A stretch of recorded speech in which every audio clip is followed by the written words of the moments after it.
நாளின் சிந்தனைக்காக தெரிந்து கொள்ளப்பட்ட திருமறை பகுதி சங்கீதம் 139, 23, 24 ஆகிய வசனங்கள்.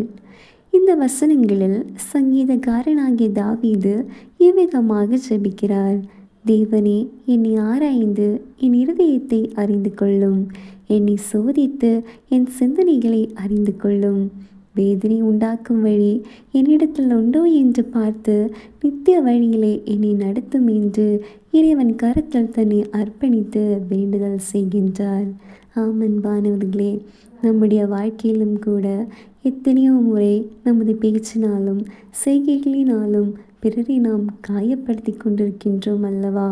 தன் பாவங்களை அறிக்கை செய்து விடுகிறவன் இரக்கத்தை பெறுவானே.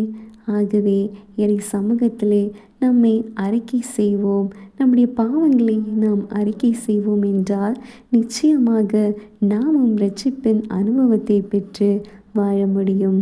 ஆகவே அனுதினமும் இறைவன் கரத்தில் அர்ப்பணித்து வாழ எல்லாம் வல்ல இறைவன் அருள் புரிவாராக.